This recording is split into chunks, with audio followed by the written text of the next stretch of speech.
I'd like to say hello. I can't believe it's already close to mid-May.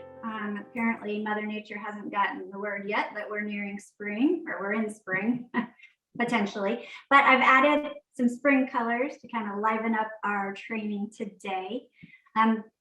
We'll get started with introductions. As I said before, if you would like to introduce yourselves, we'd love if you put your name and organization into the chat feature and maybe share one breakfast recipe that you really enjoy making for the kids in your programs, or maybe even your own kids. That would be fantastic.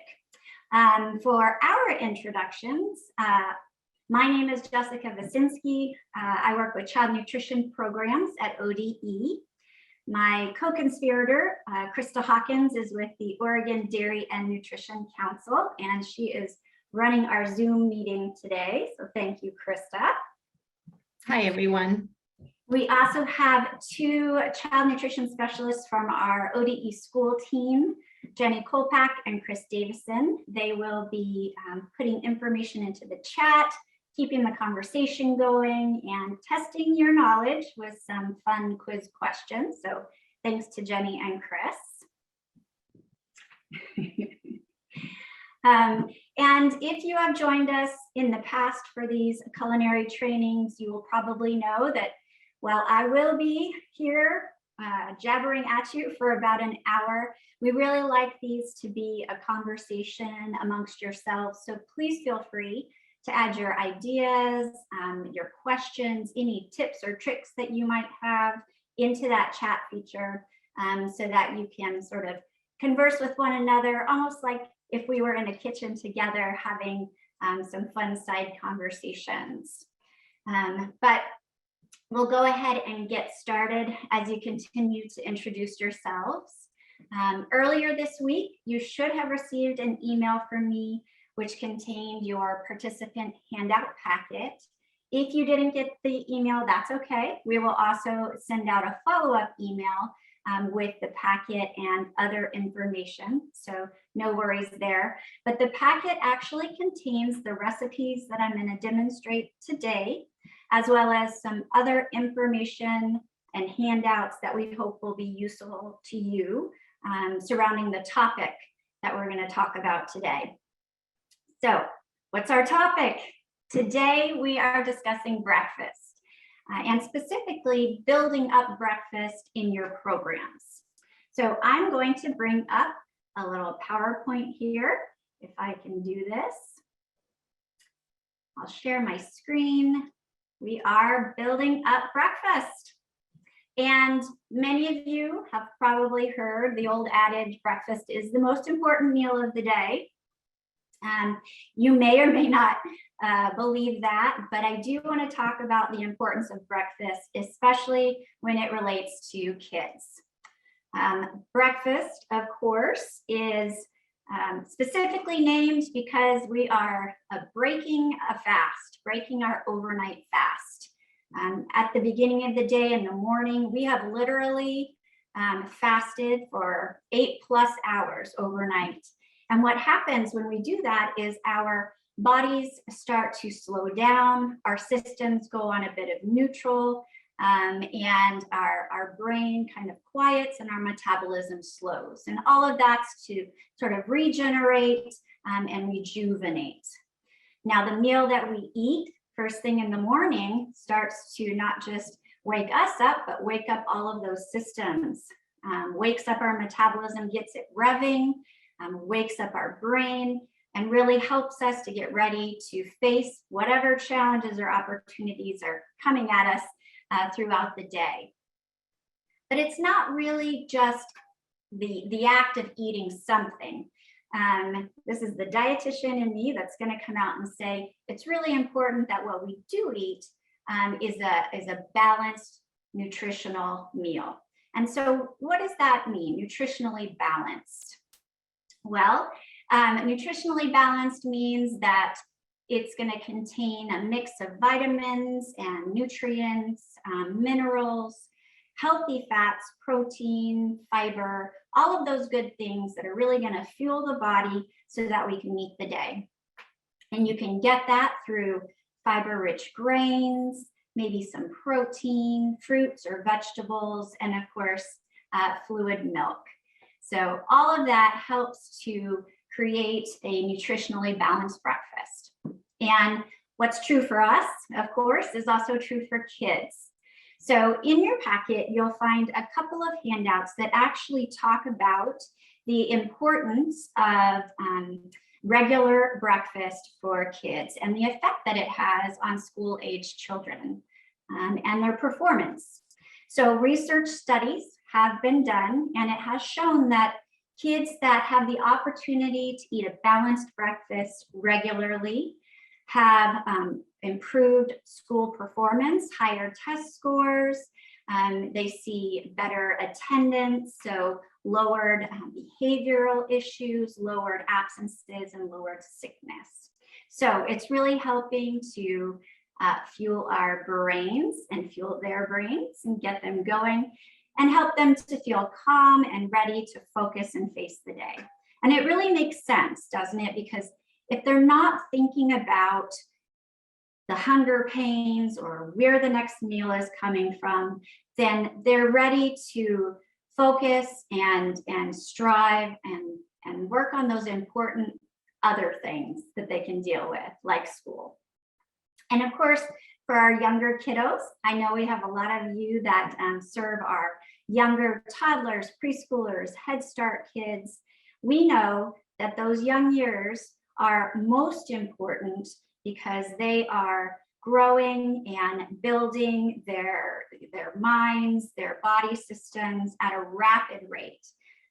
So what they're eating, what they're putting in their bodies will be really important to help them do that.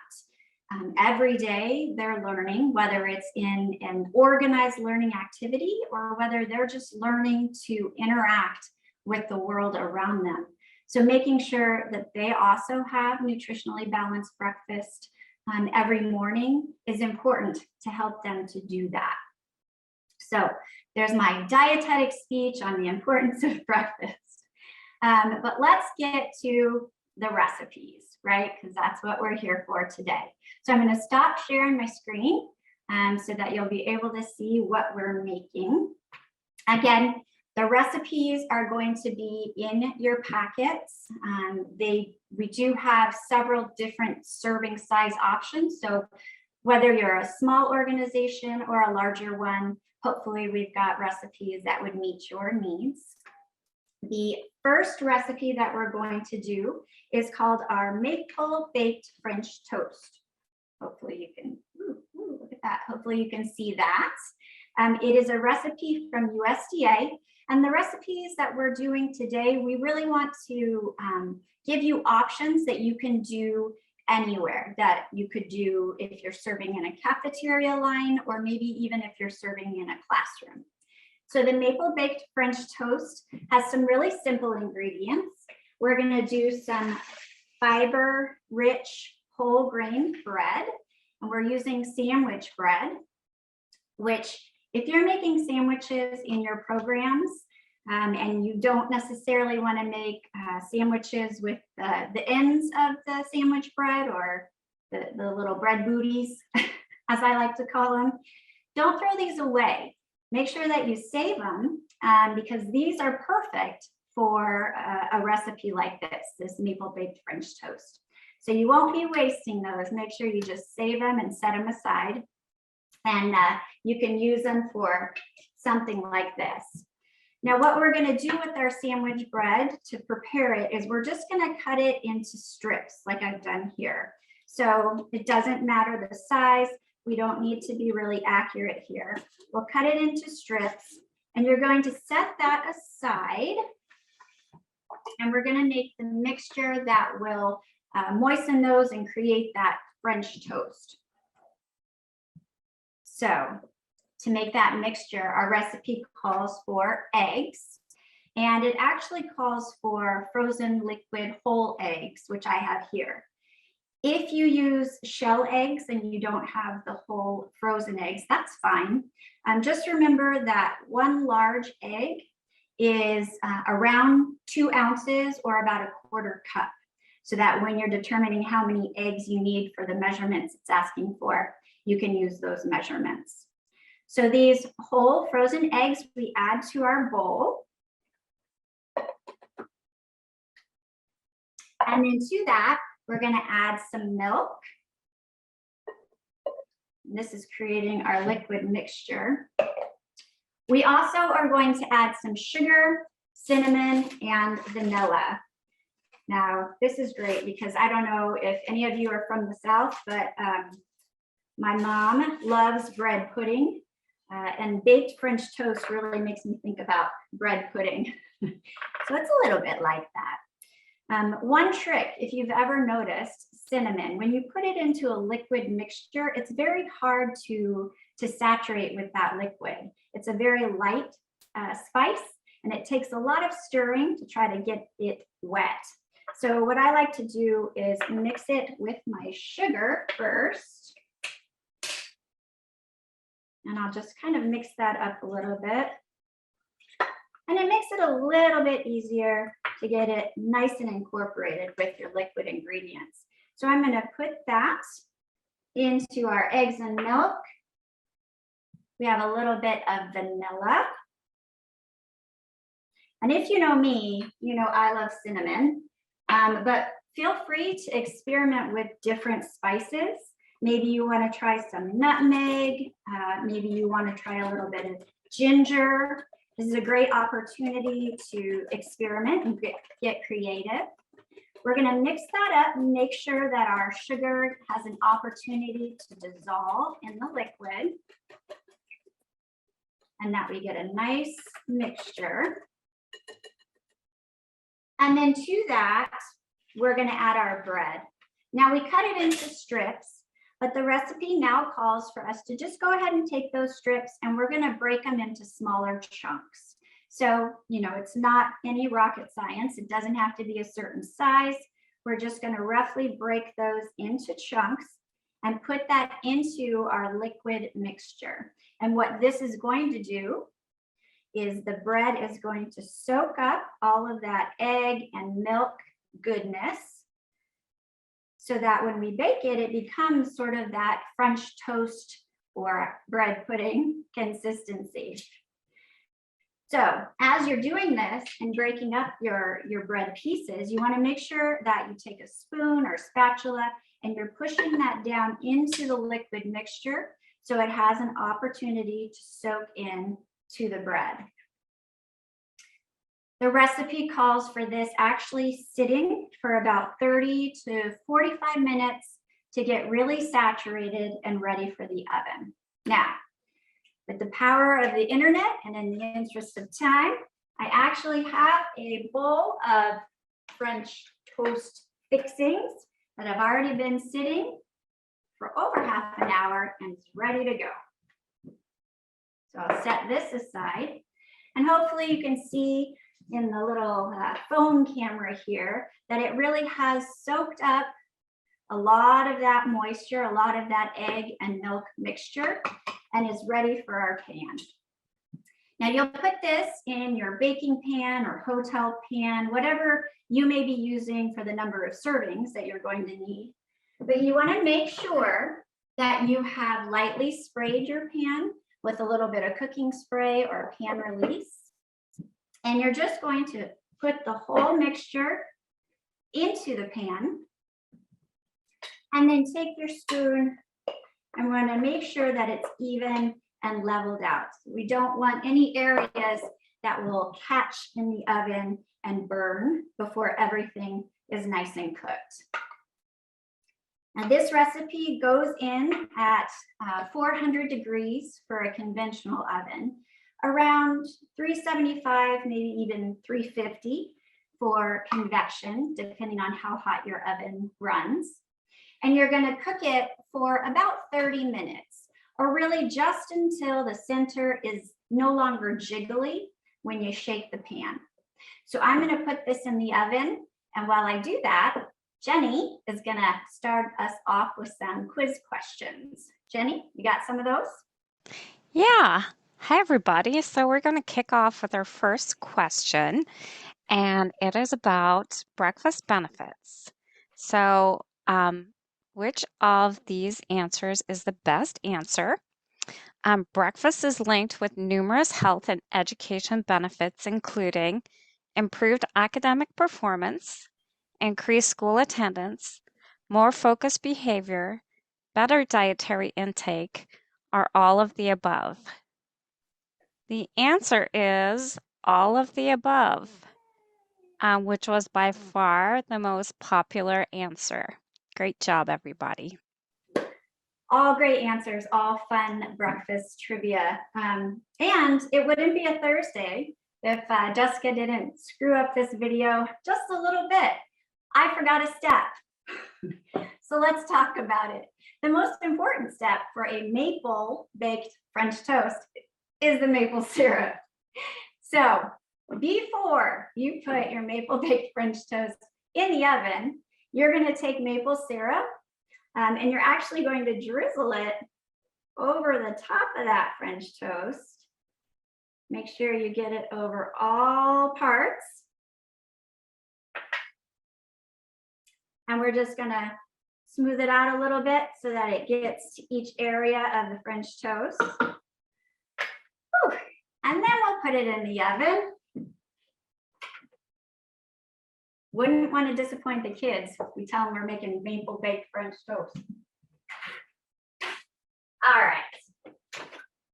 So there you go. The nice thing is if you make a mistake, you can fix it. So let's move on to our next recipe, which is actually one that came up in one of our surveys that we sent out from a previous culinary training. It was something that the person that answered the survey said was a huge favorite for their participants, and it's the whole wheat blueberry muffins. And it's a food hero recipe.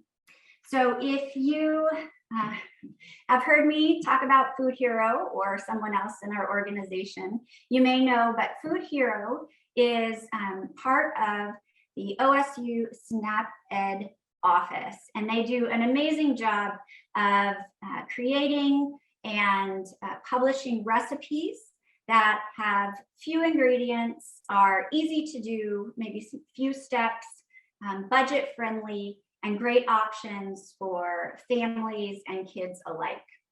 This recipe is a kid approved recipe, so definitely one that kids like. And so we're going to talk a little bit about how to make that today. So it actually uses whole wheat flour, which I have here.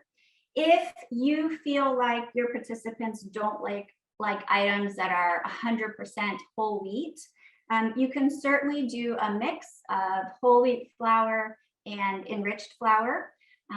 But for the demonstration, I'm going to do 100% whole wheat flour. Lots of amazing fiber in the flour, so great benefits and a great way to start your day, nutritionally balanced breakfast. To that, we're going to add some sugar and a little bit of baking powder and some salt. And I've added that together. Now we'll go ahead and take that and we're going to just mix it up a little bit so that the dry ingredients are mixed together. And we'll set this aside and mix together our liquid ingredients. So our liquid ingredients, not any more clear bowls. It's amazing how many dishes we use for these things. Liquid ingredients include milk, and then we have egg as well. And to that, we're also going to add some oil. Now the oil is going to make it nice and tender, and a little bit of applesauce. The applesauce also adds a tenderness to the muffins without adding a lot of fat, and then it sort of kicks up that fruit goodness of the muffin itself. Now, these muffins or this recipe can be an absolute blank slate. There are a lot of ways to get creative. and change up the different flavor profiles of the muffin recipe. And if you've been with us in the past year or so, we've talked a lot about different flavor profiles and how you can make changes to change that flavor profile. I'm going to go ahead and mix up these liquid ingredients. You can see that there. And we're going to add our liquid to our dry. So I will do that. And once you've done that, you want to just gently mix the batter. And you want to mix it just until the dry ingredients have been moistened. So you don't want to overmix. What happens when you do that is you start to strengthen the gluten proteins in the flour, which can actually make the muffins tough. So we don't want tough muffins. That's funny. So we just want to mix it until we don't see any more dry spots. I think we're getting almost there, and you do want to make sure that you do some nice folding because those dry spots can hide in little pockets. All right, looks like we've got it nice and mixed. Now to this, we're going to add some fresh blueberries. There we go. Let's see if I can switch this out. There we go. Delicious fresh blueberries. We're coming, or we will be coming into blueberry season in a couple of months. We're going to gently fold in our blueberries. And you really want to make sure that you thoroughly fold them in so that you'll have blueberries throughout your batter. You don't want anyone getting a muffin without a little pop of blueberry, but you don't want to be too vigorous. Really, if you have the opportunity to do some hand folding, that's ideal because you don't want to squish the blueberries with a mixer on a high speed. But if you're making a huge or a large amount of muffins, you could certainly use your mixer, maybe use a paddle attachment and fold it in on a very low speed so that you don't squash them and get blueberry mush muffins. Looks like we've got those all nice and folded into the batter. You can see that there. And so we're going to put these into our muffin pan. Now you want to make sure that your muffin tin is lightly sprayed with cooking spray, or you can use the paper muffin liners if you have those instead. I'm just going to take my scoop and I'll do a nice rounded scoop for each muffin tin. And like I said, this is a blank canvas. So we're using blueberries today, but maybe you want to use strawberries or cranberries. Really, any kind of berry would be great. You could also do maybe some diced apples, a little bit of cinnamon, nutmeg, and have a harvest muffin. Or potentially you want to dice up some bananas, add a little lime zest, and then you could have a nice tropical muffin. Really, the world is your oyster when it comes to muffins. You know, who doesn't love a muffin? So feel free to experiment, try different flavor profiles. These are great because muffins are really portable. So great options if you are doing breakfast in the classroom, or potentially you serve breakfast from carts in the hallway. Also, muffins are perfect for little hands, aren't they? Little and big hands. So little kiddos can enjoy these just as much as the big ones. So we will just finish up putting our batter in our muffin tins. Ooh. I might take a few blueberries from here, put them over here. Maybe I didn't fold as well as I thought. All right, so we've got that nice and full. And this recipe also goes into a 400-degree oven, 375, 350 for convection, 400 for conventional. It'll cook for about 20 minutes or until the tops are a nice golden brown and a tester inserted comes out clean. So super easy. The great thing about muffins is that you can make several batches ahead of time and freeze them. Bring them out when you want to serve. So you could make multiple days worth on one day and then serve them throughout the month. Just bringing out the amount that you need at the time. So great options for breakfast. So I'll put these in the oven. Hopefully I haven't forgotten anything this time. And I'll send it back to Jenny to give us a couple more quiz questions. Great. So my next question is about vegetables at breakfast, and it's a true or false question. And the question is, can schools offer vegetables in place of fruits at breakfast? Is this true or is it false? And the answer is, it is true, which was the most popular answer. You can serve a fruit in place of a vegetable at breakfast time. That's awesome. Thank you, Jenny. Appreciate all the breakfast trivia. Lots of fun. So I have one more recipe that I want to demonstrate for all of you, and it's super easy. It's actually from the Dairy Association of the Midwest, and it's a strawberry pancake parfait. Ooh, Jessica's really bad at getting this centered, but there it is. Strawberry pancake parfait. Fun to say, fun to make. Again, super easy and really can be scaled up for however many servings you need, however many kiddos you have. This recipe involves some pancakes, some yogurt, some strawberries, all delicious things that we know the kids like.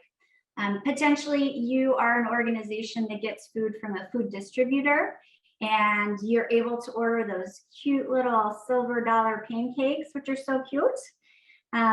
Or you might be an operation that's able to make pancakes from scratch in your facility. If you are, that's amazing. But for this recipe, we're going to use about 4 of these little silver dollar sized pancakes. I have some plastic cups here so that we can see the nice layers of the parfait. And I'm going to start by taking 2 of my silver dollar pancakes, and I'm just going to layer them at the bottom of my cup. On top of that, I'm going to add some Greek yogurt. Now today I have plain Greek yogurt, but of course you can mix it up a little bit. Maybe you want to use the vanilla flavor or maybe a different flavor. Some of those lower sugar fruit flavors would be great. I'm going to add about 1/4 cup to my little cup here. So we've got our second layer. And then on top of that, I'm going to add some sliced strawberries. Yeah, there it is. So about 1/4 cup of sliced strawberries on top of our yogurt. And again, here's another recipe, blank slate. You can use different kinds of berries, different kinds of fruit. You can change it up. You can make themed parfaits, all sorts of fun ideas. So we've got our 3 layers, pancake, yogurt, and strawberries. Ooh, look, she did it. We're going to do that one more time. So 2 more pancakes, another 1/4 cup of yogurt. And this is really, really thick Greek yogurt. Get my hold, please. Okay. It's a good thing when you work in your own kitchen, at least you know where your tools are. All right, so we've got our 1/4 cup of Greek yogurt, and we're going to do another 1/4 cup of our sliced strawberries. Now, I don't know about you, but sliced strawberries are just gorgeous. Very visual, very appealing looking. So though I made a little bit of a mess, we have a gorgeous layered pancake yogurt parfait. A lot of fun. But some of you may be saying, well, I have little kids and it's hard for them. I don't think they'd be able to scoop in there and break up the pancake. So I do want to show you another option you could do, maybe something that would work for the littles, right? So you've got your pancakes. Why don't you go ahead, you can dice those. And so you'll just add half of our diced pancake mixture to the cup, right? Then of course, we'll add our yogurt again. And depending on if you're in a childcare center, you may not do 2 layers. You may only need to do 1 layer based on the meal pattern. But it's that versatile that you can sort of decide how you want to do things. Then I've actually diced some of the strawberries, and you can layer that on top of your yogurt. And then if you want to do it again, you can certainly do that, our second layer. And I apologize if you can hear the lawn people outside. I'm hoping you can't. They're so sweet to come on a Thursday when I'm doing this. 1 more layer of yogurt. And we'll top it off with our dual colored strawberries. So perfect, beautiful, appealing, super yummy option that you can serve for breakfast. It can be portable. Maybe you've got the cups with the lids and it's something like a grab and go to the classroom or grab and eat in the hallway. Really a lot of fun. And I think, maybe a drizzle of maple syrup on top, or better yet, some low sugar chocolate syrup, and you have a lot of takers for this one. So that is our strawberry pancake parfait. Try it with waffles, try it with a muffin, whatever you want to do. Like I said, it's a blank slate. So those are our 3 recipes that we wanted to show you and demonstrate. The reason that we wanted to look at these types of recipes is, as I've been saying through the whole presentation, they are portable. There's a potential that you can serve these whether you're serving in a classroom, whether you're serving in a cafeteria, whether you're in a community space or the gym. We know that the big elephant in the room potentially is that the national waivers that we've been serving our meals under for the last 2.5 years are expiring in June. And so things like non-congregate meals, parent pickup options, or the ability to serve multiple meals at one time, those are going away. And we're going back to our more traditional meal service that we knew pre-COVID. Some of you may already have been doing non-congregate feeding, but some of you may not have done that yet. And even if you are doing currently all in-person non-congregate feeding, you may have had to make certain tweaks, right? Maybe you're serving in classrooms when you weren't serving in classrooms before, or potentially you have to stagger meal times and serve less kids at one time so that there is less people in a space. So we wanted to provide you with options that you could potentially put on your menus that would help to not only build up your breakfast, but give you ideas for easy to do, easy to make, and easy to serve options for whatever is facing us as we go into the next months and into the next school year.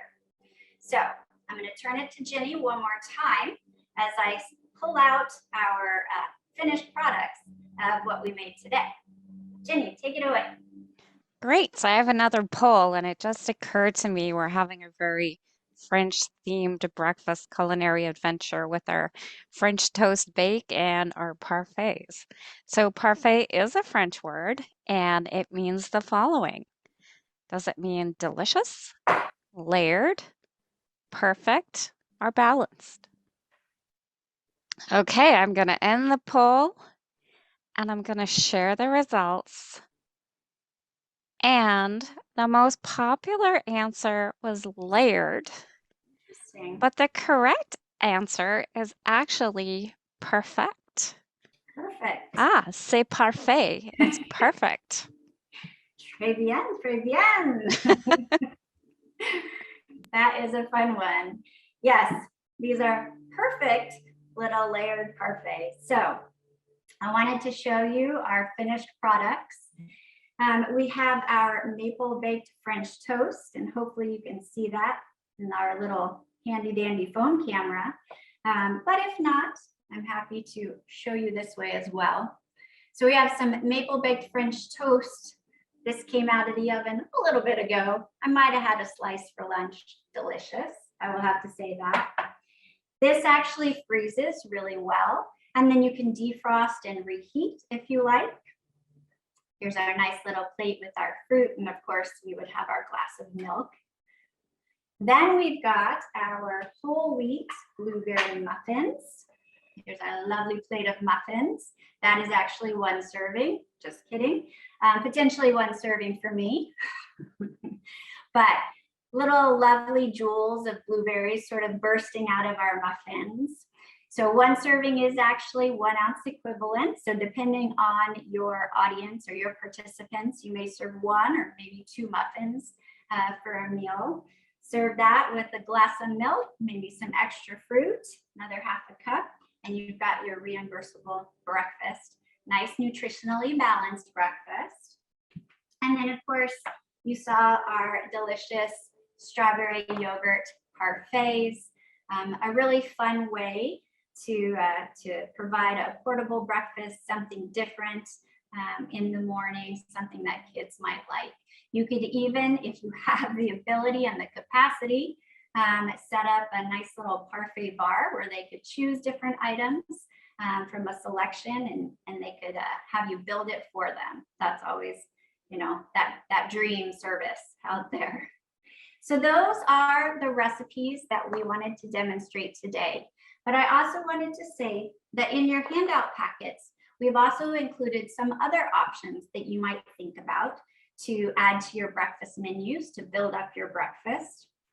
We've added some smoothie recipes and some really great information about when you're thinking about building a smoothie, how to build a reimbursable one and what you might need to include, as well as overnight oats. I know that overnight oats have been a sensation for a while, but they are actually a great opportunity to make a breakfast maybe at the end of a lunch service so that it's all prepped and ready to go the next morning.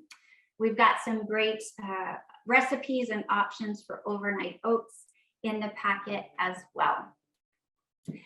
And all of that is to say, I did want to mention coming to our schools and our school programs next year. You may know that the Student Success Act of 2019 included a few nutrition initiatives, one of which is called the breakfast after the bell requirement. And so public schools who have 70% or higher free and reduced price eligible student populations will be required to offer breakfast after the bell to all students at no charge. So some of you on the call may be from a school that will be required to provide breakfast after the bell, and maybe you already do. But this is a great opportunity to think about different ways in which you might do that. Different options that you could add to your menu, or different styles of current options that might build things up to build up your breakfast program. One of the great things about next year is those that will be required to do breakfast after the bell will also have the opportunity to take advantage of a one-time, one-year equipment grant. So start to think about those things that might help you in building up your breakfast menu, whether it be a smoothie maker or whether it be containers that you could use to wheel to classrooms to keep things temperature ready for the students to eat in the classroom. So all of these options that we're offering today are really to help all of you think about breakfast a little bit differently. I know that lunch in child nutrition programs is often the meal that's highlighted or the one that's thought about the most by those maybe outside of the program. But like we've talked about today, breakfast is truly a really important meal for our kids and to help them to grow and learn, focus and thrive so that they can take in everything around them and what we're trying to teach them and really succeed in what they're trying to do throughout the day and throughout their lives. I do have a video that I want to share with all of you. It's a USDA video and it is in my PowerPoint. So I'm going to go ahead and try to bring that back up. In a busy and complicated world, starting the day with a healthy school breakfast is a simple way to help kids get the nutrition they need to learn, grow, and be healthy. Kids who eat school breakfast are more likely to consume whole grains and fruits at breakfast than kids who eat breakfast elsewhere. Milk or a non-dairy milk substitute is also a part of every school breakfast. Starting the day with a healthy school breakfast is especially important because research shows kids usually don't eat the recommended amount of these foods during the day.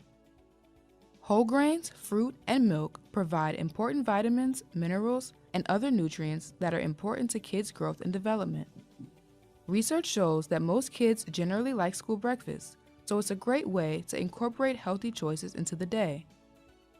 Lots of people play a role in supporting kids' access to a healthy school breakfast. Farmers, food companies, and distributors play an important role in making sure schools have the nutritious foods needed for their menus. School administrators and staff help make it possible to find creative settings to serve kids breakfast, such as the classroom. School nutrition staff plan, prepare, and serve school breakfast. Teachers and parents remind kids to eat school breakfast. Learn more about school breakfast at teamnutrition.usda.gov or by reaching out to your school. So there you have our video. And I hope everyone knows that when they say school breakfast, we all know that they mean schools or childcare centers or daycare homes, anywhere that children are learning, whether organized learning or interactive learning. We know that breakfast is important for all of them. And so I wanted to chat a little bit about the interactive food buying guide and our recipe analysis workbook. You may have heard from child nutrition specialists in your programs that if you have recipes that you want to try, of course, they need to be credited recipes. And the interactive food buying guide recipe analysis workbook tool is a great way to credit your recipes. Throughout our culinary trainings this year, we're going to be talking a little bit about the interactive food buying guide and what it can do for you, and hopefully walking you through some examples of how to credit recipes with this tool. One really important thing I want to point out in this training is that when you're looking at a recipe and you want to credit it, keep in mind that you're crediting it based on 5 components. Those components being your grains, your meat or meat alternate, your fruit, your vegetable, and your fluid milk. And so really, when you're looking at the recipe analysis workbook, you just want to include the items that would be creditable. So let's take our maple baked French toast as an example. We had frozen whole eggs, milk, sugar, salt, vanilla, cinnamon, and our whole grain bread. When you look at this, milk, well, it can really only credit for one component, and the only way that fluid milk can credit is if it's actually in the cup or the container and they're drinking it. So that one's out. Sugar, salt, vanilla, and cinnamon, those are all fantastic ingredients that make our meals delicious, but they're not part of a creditable component. So from this recipe, you can take out each of these ingredients when you're trying to credit, and you really just want to focus on your frozen whole eggs and your whole grain bread when you enter it into the recipe analysis workbook. As I said, in upcoming trainings, we're going to go deeper into the recipe analysis workbook and how to complete one, and some other tools that the interactive food buying guide can provide to you as you're doing your menu planning and thinking about the foods that you need to order, purchase, and what you have on hand. But that's just a little quick tip about crediting recipes. So I'm going to stop sharing, and I want to give us a little bit of time if there's any discussion or questions that came in through the chat. I'd love to hear about them. So Chris, what have y'all been talking about? Thanks, Jessica. I believe you've really answered most of the questions throughout the presentation. You're doing fantastic. It's like you've got ESPN going on, ESP. So I think the first question came in, which I think you just addressed, is how many or what kind of changes to a recipe, like changing spices or a milk, for another can we do to a USDA recipe and still have it be creditable? And I think you just nailed it right out of the park, saying that you're only focusing on the eggs and also the grain in that recipe. Anything else you want to add to that? No, I think that's true. You know, think about flavor profiles when you're adding spices or, let's say, extracts. Those things will not affect your crediting. So feel free to experiment, have fun, test it out on your participants, see what they like, because it won't affect the way that your meal is credited. And then the other question that we had was specifically about the French toast recipe, and somebody was curious, how well would it do in reheating it like the next day? If you're limited on time, could you pre-prep some of that stuff the day before so it's just an easy heat and serve the next morning? I think that you may have touched on that earlier, but well, I did say that you can bake it and freeze it and then reheat it, which you can definitely do. If you decide to do that, you'll want to go ahead and bake it all the way through. And then once you'll freeze it. And then when you want to make it or reheat it, you want to pull it out and make sure that you thaw it completely before you reheat it. So don't reheat it from frozen. You'll reheat it from a thawed state. And you'll just want to make sure you reheat it, as we know, till it gets to that 165 degrees, so that we're meeting our food safety requirements. You could also actually make up your liquid, your milk and egg mixture, and put the bread in, cover it, and put it in the fridge to soak overnight. There's no issue with doing that. It just needs to soak for at least 30 minutes or so to get all that good liquid up into the bread. But if you'd rather do it overnight, that's perfectly fine too. And then we just had another question, or more so a comment, come in. I don't see the most important ingredient on the French toast recipe, the maple syrup. Well, on the recipe itself, it's on there, I promise. As you know, I forgot it initially when we were making it. But the nice thing about this recipe is that you do swirl on your maple syrup before you bake it. The reason that that's nice is because it makes for less mess. And we know that our custodial services, amazing as they are, rightfully so, get a little upset when our kiddos make huge messes, because it's a lot to clean up. And so the maple baked French toast is fantastic because you still get that maple flavor. You actually still have a really moist product, but you're not pouring it over it. No real kind of crazy sticky hands or messes to have to deal with. So for the recipe, I believe for the recipe that's 25 servings, you use about a 3/4 of a cup of maple syrup, swirling it on the top before you bake. Maple syrup's definitely my favorite part too, by the way. That is all the questions that we have in so far, Jessica. Fantastic. Well, as I said, we will be sending a follow-up email with links to all the resources. The video will be uploaded and hopefully we can provide it at that time as well. We would love if you would take our follow-up survey, just so we can, get a feel for how we did, if you enjoyed the recipes and what sort of things you might want to see in upcoming trainings. Many of you have been with us for a while and you know that culinary trainings in the past were actually in person.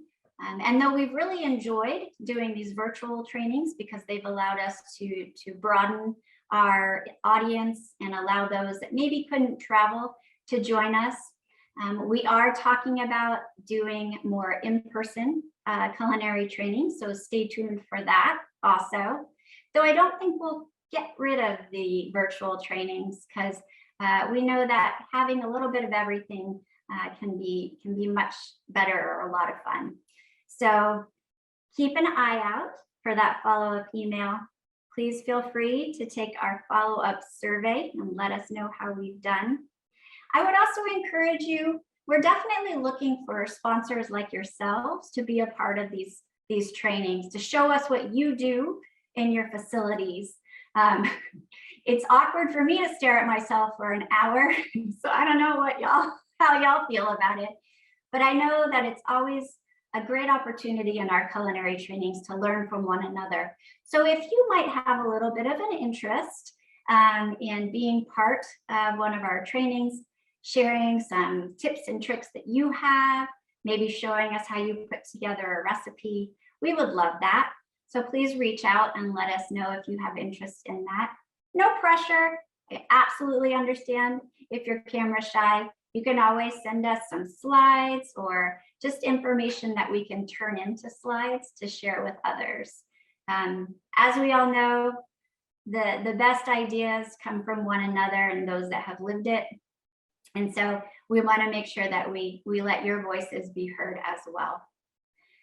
But with that, I want to say thank you. I'm going to open it up to Crista if she wants to say anything as well as we end this culinary training. Crista? No, great job, Jessica. And thank you everybody for joining us today. If you have any questions, please feel free to contact us and we'll be in touch with the emails, and please do fill out the survey. It really is important and we create these based on your input. So thank you, everyone. Absolutely. Well, I have a lot of eating to do, lots of breakfast. So thanks again for joining us. We'll look forward to seeing you next time. We hope you all have a fantastic day.